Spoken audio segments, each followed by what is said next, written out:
What was the biggest bullet you dodged? A few years ago I had pneumonia, but my whole family insisted that it was just postnasal drip, which runs in the family. After a week or two I woke up in the middle of the night when I couldn't feel my arm. After I got to the ER the doctor said that it was the worst he'd ever seen and he was surprised I wasn't dead. I had 3 pounds of mucus cut out of my lungs and another 2 weeks in the hospital siphoning out the rest. For 3 months afterwards I could barely walk half a mile without starting to pass out, and I still can't run for more than 200-300 yards without collapsing.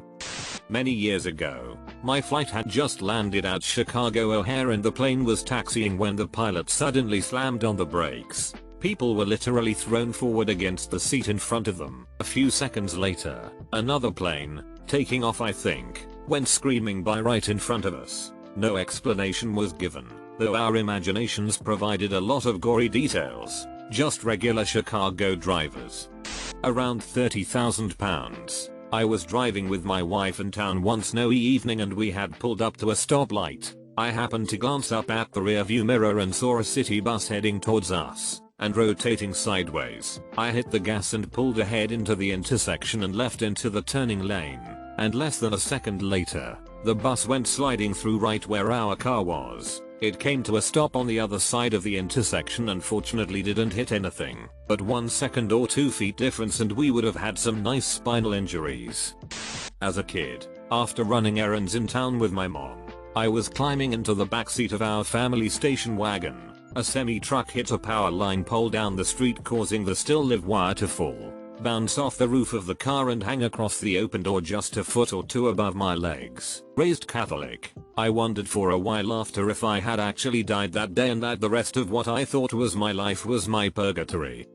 Not changing jobs in early 2020 would have been a short-lived promotion after early restructuring and layoffs. I changed jobs the 9th of March, 2020. 2 days later my city shut down and everyone was sent to work from home. My new company committed to zero covered layoffs. The company I left laid off about 80% of my department.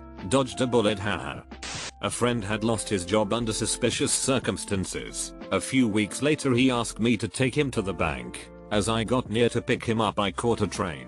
He called to say never mind, he would get someone else. A few days later a friend sent out a message to a large number of our friends. This guy lost his job and was running a check cashing con. Can you cash this check for me? I'll pay you $50 if you do. The check is $500. He has no backing funds. You eat the whole amount. He did this to several friends in a few days to amass a few grand and was about to skip town when the cops got him. Halfway through this I was thinking you dodged being an unknown getaway driver for a bank robbery. Not me, but I had a field service engineer working on one of my big robotic liquid handlers. He decided to bypass the safety pin that prevents the heads from moving while the cover is open while he had a diagnostic program queued up on the computer. What he didn't know was that the instant he reinserted the safety pin the machine would execute the queued instructions and start moving. And he had a hand inside it right in the danger zone. I grabbed his shoulder and yanked his hand out an instant before it was crushed. He stopped ignoring me when I told him to stop bypassing safety lockouts to save a few minutes. Wow, I'm sure this guy isn't completely responsible for you guys putting a safety system in place, but it sounds like he certainly had a hand in it. After I had a stroke, I was in a coma and it didn't look like I'd wake up. The DRS asked my wife if they should let me go. I only exist because she said no. I didn't dodge a bullet so much as my wife blocked it for me. Honestly, this made me tear up a little. Please tell your wife that she's incredible. My aunt did something similar. She saved her husband from a heart attack by using her nursing experience and network to get him on the table before it even started. To this day even doctors have no idea what caused his heart attack, but my aunt and your wife are legit superheroes. My newborn needed to be rushed to a super high level NICU to be put into a state of induced hypothermia, because he only had hours before he would suffer permanent brain damage. I live in a small town in the middle of nowhere. The small town next door just barely upgraded their hospital to have that hypothermia suite, one of only a few in Texas. He's doing great. No sign of any damage. Our daughter is a NICU baby too. The only piece of unsolicited advice I will ever give expecting parents is when you're checking out hospitals, make sure to check out the NICU and select a hospital with a good one. You probably won't need it, but if you do you'll be happy it's there. Daughter is 4 now and a healthy little spitfire. Glad your son is too.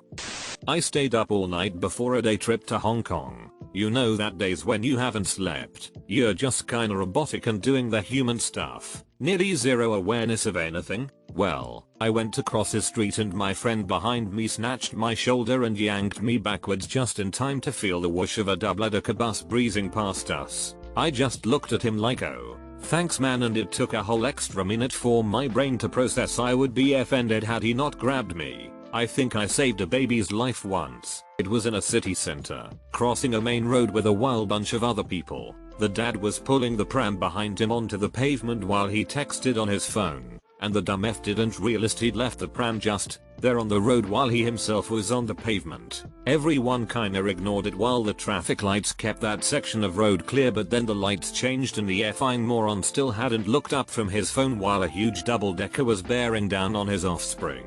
Out of the whole crowd I was the only one to push forward and pull the pram onto the pavement. The complete imbecile gave a grunt of surprise and dropped his phone as the bus whooshed past and he realized he'd utterly failed in his parenting responsibilities, which was some consolation. I hope it shattered. Thanks you all for the praise. I don't feel good about the situation though, just seething fury. And to those who told me I should have let the baby die, go eat a takeaway bag of on your way to a therapist. About why the bus driver didn't stop I honestly have no idea. There were a few seconds between me pulling the pram back and my memory of the bus going by. Maybe he realized it would be fine. Or maybe he was driving automatically and hadn't noticed. Whatever. I'm just glad I didn't have to see a baby die painfully that day.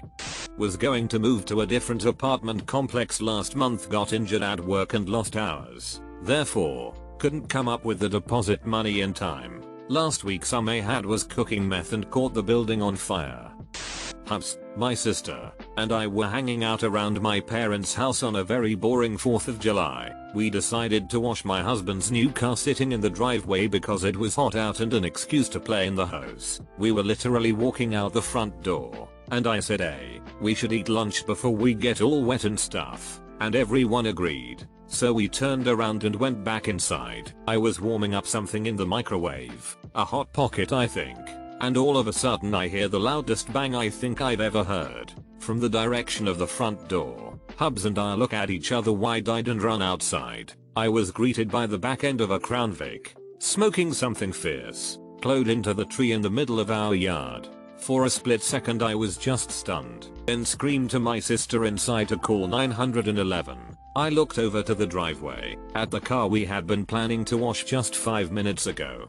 Totaled. Completely totaled. Brand new 2011 G6. Destroyed. I hit it so hard it did a complete 90-degree turn across the driveway. He actually hit it so hard, it ended up ricocheting and hitting the other cars in the driveway, mauling 2 other cars. Yard was F-ed. Crown Vic was F-ed. Tree was F-ed. We immediately assumed it was drunk driving. Being the 4th and all, I went over to the driver's side and found a very old man, very bewildered, unable to comprehend what I was saying but conscious. I will never forget the look he gave me, confused, helpless, scared. I was on the line with the paramedics as they sent over the ambulances, and tried my best to follow their instructions. My sister was only 14 at the time, so I handled the call. Turns out dude was diabetic and had passed out behind the wheel due to low blood sugar. Hit the gas pedal with his weight as he passed out, and was plowing down our residential street at about 65 miles per hour. He jumped the curb, drove down the sidewalk past another house, then slammed into my husband's car, and subsequently, the tree. If we had been anywhere near that yard driveway, I have no doubt one or all of us would have been seriously injured or dead. It was sheer dumb luck and timing that saved us. Huge bullet dodged, or should I say, huge cut dodged. I will never judge myself for craving hot pockets again. One day, they just might save my life. I can answer this in a literal way. When I was a child, I was playing video games with my little brother. Well, he found our dad's gun and fired it. No one was hurt, but it scared the shit out of me. My younger brother used to dry fire guns at me, till one time he fired a live one right by my head. Dad came home and wondered why he had a huge, black eye. I survived a rocket attack that landed about 10 meters from me. very close to where we were standing. We were so close to the launch site that the warning alarm came after the rocket had already impacted. Thankfully, we were able to dive under a vehicle for some shelter and the three of us made it through unscathed. There was a pile of stuff that people would leave at our house when I was at university, coats and stuff. Moving out day and we found a random samurai sword in the pile. We were messing about with it trying to make it go swoosh. I was stood facing my brother while he was swooshing it when the blade dislodged from the handle, flew straight past me and stuck horizontally into my headboard. So yeah, my brother nearly impaled me while messing around with a random sword we found after a house party. Pics for proof. https imgur.com gallery kdtl. I can hear our sword screaming about wall hanger staying on the wall lol. I interviewed for a job that I wanted desperately in August 2019. After the initial phone interview, I went in for an in-person interview at 4 PM on a Wednesday. I had a rejection in my inbox by 8 PM and was completely gutted. Then 2020 happened, and they laid off 60% of their staff and will probably go under. I'm thankful for that rejection every day. When my great aunt passed away, I was helping to clean out her house. I'm just dragging everything out of the basement and suddenly my dad is like, "Whoa. Put that down gently and let's move away from here." So I put the weird metal tube type thing I'm carrying down and get out of there. Turns out it's a mortar shell from when my aunt worked in a munitions factory during WWII. Bomb squad came and took it away. I'm just casually going to take a mortar from work. No problem at all, as you do. Did you ever hear back from the bomb squad about whether or not it was still active? If they took it rather than safely detonating it, I would imagine it was almost certainly inactive. Unless there's more to this story than OP is letting on. My mother left me in one state and went back to my abusive stepfather. She tried to get me to drop out of my senior year at HS, move back to their state and just get my GED. They wanted a live-in babysitter, cook and maid. I was so lucky my grandparents let me move in with them and finish school. It's always the grandparents that are the true homies. Grandparents have the grim misfortune of seeing their children become complete assholes, and then treat their grandkids the way they wish they'd treated their kids. My high school sweetheart and fiance was my bullet. He ghosted me out of nowhere. No explanation, just gone. So needless to say, no wedding.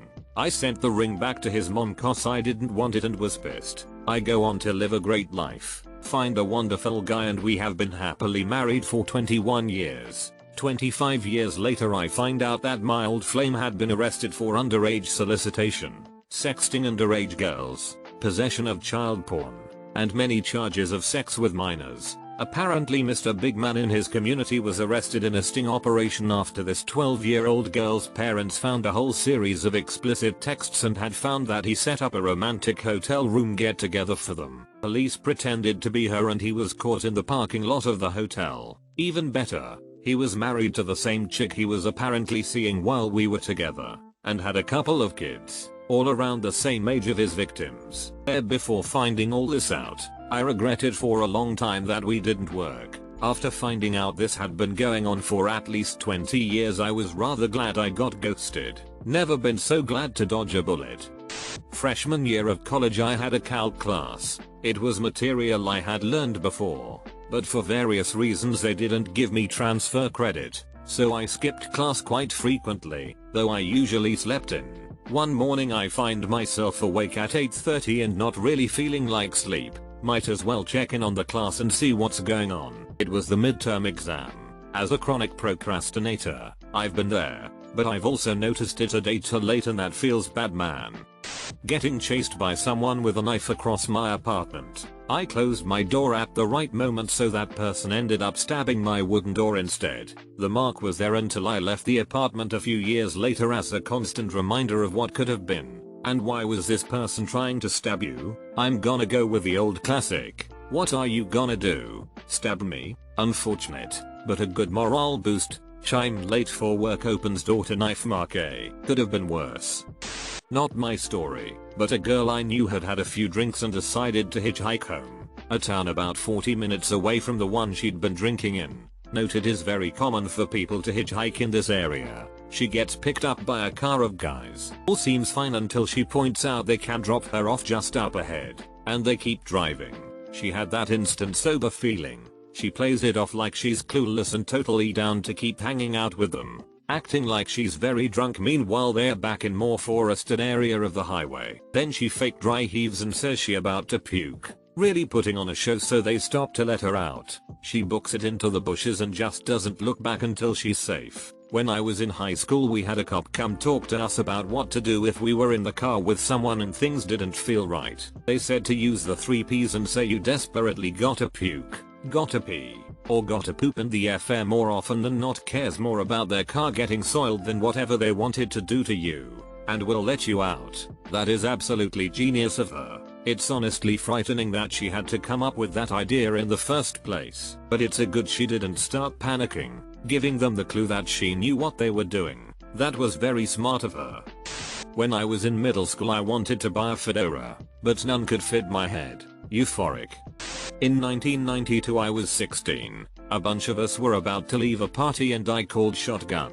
But my friend Pat kind of wrestled me out of the spot and I wound up jumping in another car since the first car was now full. The other driver and I watched as our friend car skidded into oncoming traffic. Pat was airlifted to the local trauma hospital where his dad told a huge group of us teenagers that Pat had succumbed to his injuries. Maybe that's not exactly bullet dodged, but similar story. I was going out with my mom and sister when I was in about middle school. I always sat in the passenger side backseat if it was more than me and the driver. My sister decided at the last second that she would stay home, and we got T-boned on the way home in a hit and run.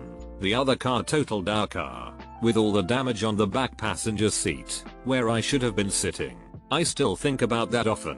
I prefer the driver's side, with the assumption that the driver will be more aware of and responsive to threats on the same side. That thought has guided the placement of the car seat for my kid's entire life. At 17 I met and married a sweet little North Carolina daddy's girl. Had I not I would have still been hanging with my friends that just discovered heroin. Of the 3 friends, 2 are dead and 1 did 10 years in prison. Everyone I used to know, including family members, got into heroin. I loved to party and had done all the drugs with them up to the point of heroin and probably would have got into it too if it weren't for my GF at the time forbidding me from it. Thank God I loved her more than drugs to listen to her. A lot of them are dead. My sister and the rest of them are locked up.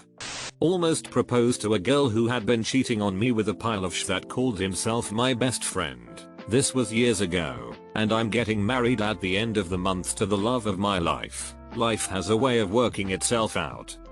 I had a cardiac arrest about 4 years ago. Dropped dead-ish in the middle of my shift. Found out after I woke up about a week later that A. The manager who saw me fall was a former lifeguard and knew proper CPR.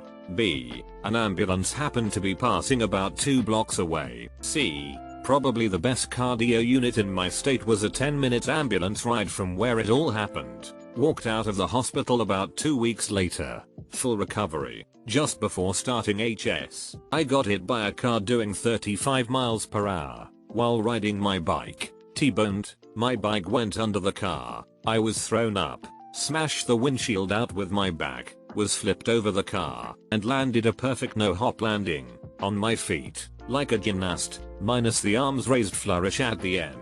The entire accident was witnessed by a firefighter who was watching out his window, literally standing right next to his emergency radio, and called for an ambulance. The lady who hit me got out of her car, yelling, "I'm a nurse, I'm a nurse." Lie down.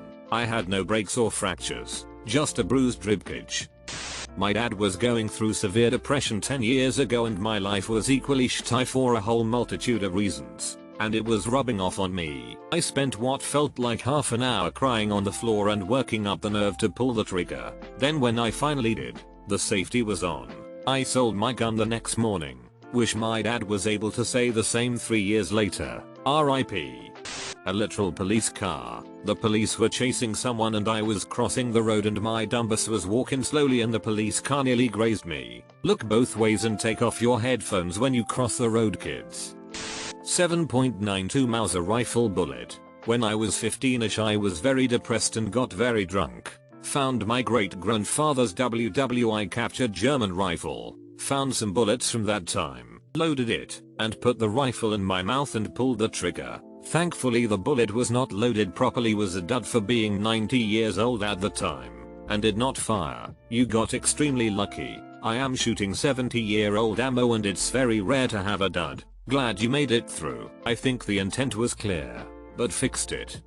I was walking down the street in downtown Chicago and I heard a loud bang followed by a woman screaming. Somebody dropped a full 2-liter bottle of soda from the 13th floor and it just missed me. It was essentially a giant bullet at that height and speed. The woman screaming was about 5 feet behind me. She was the second closest to being hit. I'm pretty sure that bottle would have killed me if it hit me. See. One time at school we were practicing cadences for drumline. A light fell from the roof, around 30 feet high. One of those lights with the diameter of a basketball and looks like half a sphere, hit the ground, and shattered 1 foot to my right. Don't think I would have died, but probably would have gotten a concussion and it would have hurt a lot. A guy pursued me for 3 years and I couldn't get away from him no matter how hard I tried. But finally he got sued for harassment and RE of multiple women. Literally, I was walking back to our barracks in Afghanistan talking with my peers and my staff sergeant. We get to one part, my staff sergeant grabbed my collar and pulled me back. Right there was a unexploded 40mm grenade projectile from a launcher sitting where my foot was about to land. Big yikes. My GF and I were going to see Cats, the movie. Our Uber pulls up and straight away we notice something about the driver. To this day, we can't articulate what it was, other than to say he just felt off. We got into his car, already hesitating and a touch anxious. He looks at us in the rearview mirror and makes a comment like "two lovely ladies in my car tonight" or some weird sh. A few minutes in, he makes another semi-sexual innuendo comment about riding with him. My friend notices the handle of a knife just poking out the side of his jacket. She says, "Hey, can we stop at 7-11? We need to grab a Gatorade real quick." So we go in and refuse to come back out. We're considering whether to call the police or not. It was so creepy. But what would we say? Some dude was creepy to us, and while we're hesitating, he winds down his window, brandishes this effing hunting knife at both of us, screams something about devil women and then just tears it out the parking lot. To this day, my GF and I are so thankful that we got out of that Uber. Otherwise we would have made it to the movies in time and we would have seen Cats. Well, about 15 years ago I dated a guy for less than a year. It was an awful, abusive relationship and I was happy to get out of it when I did. About 8-9 years ago, I saw him on the news. He strangled his girlfriend to death. He then dismembered her and lived with her body for a month or so before he was caught. Missed a train by seconds. Got on the one after. The one I missed hit someone. Ex said we can have unprotected sex after getting some unfortunate news from her gynecologist. Something felt off. Few years later she had twins with some guy. Went to kill myself by putting a plastic bag over my head and tying it off.